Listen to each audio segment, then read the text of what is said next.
అందరికీ నమస్కారం. NMR agriculture YouTube channel స్వాగతం. చాలా డైలీ ఖమ్మం మార్కెట్ అలాగే పంటల మార్కెట్ ఏసీలకు సంబంధించి ఫీల్డ్కి సంబంధించి ప్రతి ఒక్క ఇన్ఫర్మేషన్ ఇవ్వడం జరుగుతుంది. కొత్తగా మొదటిసారి చూస్తున్న రైతులు సబ్స్క్రైబ్ చేసి రైతు సోదరులకి షేర్ చేయండి.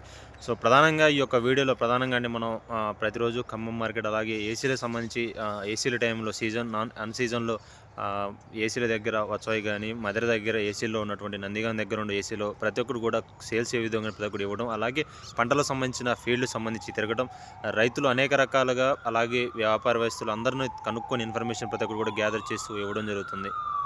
సో అయితే ప్రధానంగా ఇప్పుడున్నటువంటి ఈరోజు చూసుకున్నట్లయితే డిసెంబర్ 15వ తారీఖు, సో సోమవారం అండి. అలాగే ఇప్పుడు మా మిరప తోటలు ఎట్లా ఉన్నాయి, ఏసీల్లో మిరప నిల్వలు ఏ విధంగా ఉన్నాయి, రేట్లు పెరుగుతాయా లేదా, అలాగే ఈ సంవత్సరం ఏ విధంగా పరిస్థితి ఉండబోతుంది ప్రతి ఒక్కరు కూడా రైతులు అడుగుతున్నారు.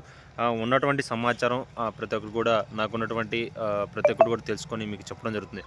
ప్రధానంగా తోటల పరిస్థితులు అయితే రోజు రోజుకు దిగజారడం జరుగుతుంది. నల్లులు ఎక్కువగా, ఉధృతి ఎక్కువగా కావటం, ఈ సంవత్సరం వేయటమే 50% క్రాప్ ఈల్డింగ్ డౌన్ వేయడం జరిగింది. ఆంధ్ర వ్యాప్తంగా చూసుకుంటే 2.2 హెక్టార్లు సాగు చేయాలి, 2,00,000.2 హెక్టార్లు, కానీ దాదాపుగా 1,00,000 హెక్టార్లు కూడా సాగు చేయని పరిస్థితి ఏర్పడింది. అధ్వాన పరిస్థితి, ఎందుకంటే రేట్లు లేకపోవడం, పెట్టుబడుల వ్యయం పెరిగింది. అలాగే తెలంగాణలో 1,00,000 హెక్టార్లు సాగు కావాల్సి ఉంది. దాదాపుగా 0.5 లక్షల హెక్టార్లు మాత్రమే సాగవడం జరిగింది. దాదాపుగా వేసేటువంటి ఖమ్మం అలాగే భద్రాచలం, మైబాద్ ఈ యొక్క బెల్ట్లో కూడా దాదాపుగా 60 నుంచి 65% వరకు అయితే మిర్చి బెల్ట్ సాగు తగ్గడం జరిగింది. దీనికి వివిధ కారణాలు ఉండొచ్చు. ప్రధానంగా రేట్లు లేకపోవడం వల్ల, ఈ నల్లుల ఉధృతి, అలాగే ఈ యొక్క బొబ్బర్ల సమస్యలు ఎక్కువగా ఉండడం వల్ల ఇతర పంటల రైతులు అయితే వేయడం జరిగింది. అన్న మరి మిరపకాయల పరిస్థితి ఏంటిది, మరి ప్రధానంగా చూసుకున్నట్లయితే ఏ విధంగా ఉందో ప్రతి ఒక్కటి కూడా ఆలోచిద్దాం. సో మార్కెట్లు ఓపెన్ చేయను అంటే పంటల పరిస్థితి ఏ విధంగా ఉంది, నల్లులు ఎక్కువగా ఉన్నాయి, బొబ్బల సమస్యలు ఎక్కువగా ఉన్నాయి.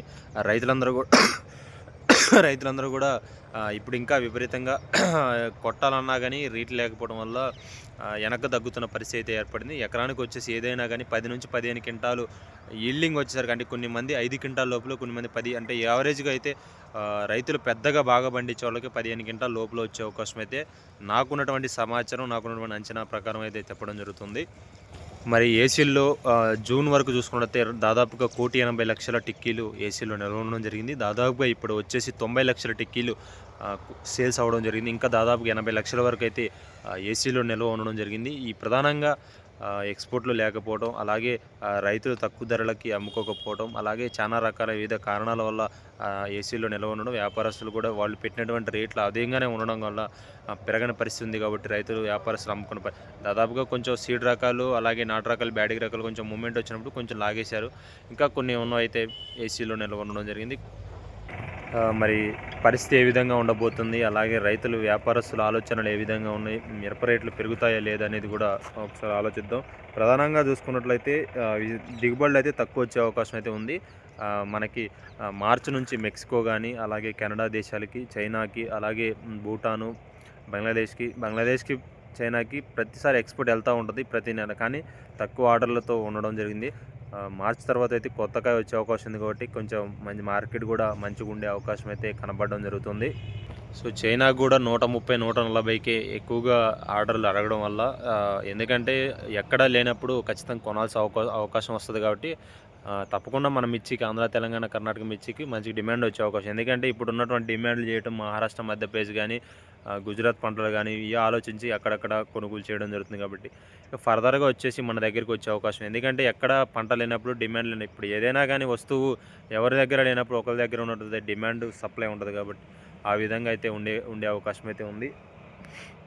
సో కొన్ని మంది వ్యాపారస్తులు చెప్తారు ఇంక లేదు, రాదు, కష్టము, అలాగే చాలామంది రైతులు కూడా వాళ్ళు చెప్పడం వల్ల ఆలోచనల ధోరణి ఉంటుంది. సో ఎవరికి తెలియదు మార్కెట్ ఎట్లా ఉంటుంది అనేది కూడా. సో ఆర్పినా లేపినా మిరపకాయ కాబట్టి ఆర్డర్ లేనల్లో రేపు మళ్ళీ ఆ మార్కెట్లో ఎగబడి కొనే అవకాశం అయితే ప్రతి ఒక్కటి దాదాపుగా 5 సంవత్సరాలు నేను చూసుకుంటూ వస్తూనే ఉన్నానండి. సో రెగ్యులర్ లైసెన్సుల వాళ్ళు కొంటూ ఉంటారు, తర్వాత ఎక్స్పోర్ట్ పార్టీలు వస్తాయి, తర్వాత ఏదైతే ఇంకా డిమాండ్ ఉంటే ఇంకా దానికి సంబంధించిన పార్టీలన్నీ కూడా రావడం జరుగుతుంది. కాబట్టి ఇది మార్కెట్లో ప్రధానంగా మనం చూస్తాం. రెగ్యులర్ లైసెన్స్ వాళ్ళు అందరూ కొంటారు, ఎక్స్పోర్ట్ పార్టీలు వచ్చినప్పుడు ఎక్స్పోర్టర్ ఏదైతే వచ్చిందో వాళ్ళైతే కొనుగోలు చేసే అవకాశం అయితే మార్కెట్లలో అయితే ఉంటుంది. సో అన్న కొత్త మిర్చి వస్తున్నాం ఈ విధంగా ఉంది. కొత్త మిర్చి అయితే మా మార్కెట్లో అయితే 15,000 పైచిలకు ఉందండి. ఏదైతే మెతకలు, అలాగే ఈ కొన్ని మ్యాచ్ అయినవి కొన్ని కొంచెం మచ్చలు వచ్చిన కాయలు అయితే 10,000, 11, 12,000 రాస్తున్నారు. కొంచెం మంచిగా ఉన్నట్లయితే బాగా, ఎందుకంటే చలి ఉంది కాబట్టి ఎండట్లేదు, ఎండ పొడ కూడా ఎక్కువగా రావట్లేదు కాబట్టి ఇక కొంచెం ఉన్నటువంటి కాయలు మంచి డ్రై ఉంటే మాత్రం 15,000 వరకు అయితే రాస్తున్నారు. కొంచెం మెతకలు ఉన్నట్లయితే 14,000, 13,000 మధ్యలో కొత్త మిర్చి తేజ రాయడం జరుగుతుంది. 6 మూరలు వచ్చి 10, 12,000. అలాగే సీడ్ రకాలు వచ్చేసి 9,000 కాడ నుంచి 13,000 మధ్యలో అయితే తీసుకోవడం జరుగుతుంది. నాటు రకాలు బ్యాడిగి రకాలు వచ్చేసి ప్రధానంగా 2043 వచ్చేసి 18,000 నడుస్తుంది. మొన్నటి వరకు 30,000 వెళ్ళిన, 24,000 వెళ్ళిన బ్యాడిగి రకాలు కూడా ఈరోజు 18,000 లోపల వచ్చాయి. కొత్త మిర్చి వచ్చేసి 14,000 నుంచి 15,000 వరకు. అలాగే నెంబర్ 5 కూడా ఆ విధంగానే కొనసాగడం జరుగుతుంది. ఎందుకంటే కర్నూలు, బళ్ళారి నుంచి ఎరేవేస్ వస్తున్నాయి. ఆశించినటువంటి ఎరేవేస్ మనం ఏదైతే ఫస్ట్ నుంచి చెప్తున్నామో అక్కడ నుంచి ఎరేవేస్ వచ్చినా తక్కువ వస్తాయి. ఆశించినటువంటి ఎరేవేస్ లేవడం కర్నూలు, బళ్ళారి, గద్వాల్, మనకు షాంపూరు, ఈ యొక్క ప్రాంతాలు, హుబ్లీ యొక్క ప్రాంతాలు మొత్తం కూడా పంట దెబ్బతినడం ఆశాజనకంగా ఉండడం, మన దగ్గర ఉన్నటువంటి పంట కొంచెం మంచిగా పండినట్లయితే రేట్లు మాత్రం మంచిగా ఉండే అవకాశం ఉంది. ప్రధానంగా అయితే పండే అవకాశం అయితే తక్కువగా ఉంది. నల్లులు ఎక్కువగా, ఉధృతి ఎక్కువ అవడం, అక్కడక్కడ మొక్కలు చనిపోవడం, విల్టు సమస్యలు ఎక్కువగా వస్తున్నాయి. మైబాదు, మనకు వచ్చేసి ఖమ్మం, భద్రాచలం, ఏనుకూరు ఈ ప్రాంతాల్లో, తల్లాడ, అలాగే మనకి మదిర, తిరువూరు, అలాగే ఈ యొక్క పెనగంచిపుల్లులు, జగ్గేపేట, నందిగాం ప్రాంతాల్లో మన తోటలన్నీ తిరిగాం కాబట్టి ఎక్కడా కానీ ఊపుగా లేవు. మొత్తం కూడా ఉధృతి ఎక్కువగా ఉండడం వలన నల్లి మలసపోతున్నాయి తోటలో, రోజుకి దిగజారుతున్న పరిస్థితి ఉంది. ఎన్ని రకాల బ్రాండ్ల మందులు కొట్టినా కానీ రైతులు తల తోచన పరిస్థితి ఏ విధంగా ఉంది, ఎట్లా పోవాలని చాలామంది రైతులు ఆలోచిస్తున్న పరిస్థితి ఉంది. సో ఈ విధంగానే నల్లుల పరిస్థితి ఇట్లనే ఉన్నట్లయితే మనం ఆశించినటువంటి మార్కెట్ మార్చి నుంచి 180, 18,000 నుంచి 20,000 మధ్య కొనసాగే అవకాశం ఉంది. ఇంకా ఫర్దర్గా మంచిగా వచ్చే అవకాశం, ఇంకా దిగజారినట్లయితే ఇంకా పరిస్థితి ఎక్స్పెక్ట్ చేయలేం, ఇంకా బాగుండే అవకాశం అయితే మార్కెట్ అయితే కనబడడం జరుగుతుంది. ఈ విధంగా స్టాకులు, నిల్వలు, పంటల పరిస్థితులు, అలాగే ఆర్డర్లకు సంబంధించిన ఇన్ఫర్మేషన్ ఉన్నాయి. కొత్తగా మరోసారి చూస్తున్న రైతులందరూ కూడా సబ్స్క్రైబ్ చేసి తోటి రైస్ సోదరులకి మన ఛానల్ని షేర్ చేయండి. ఉంటానండి, బాయ్.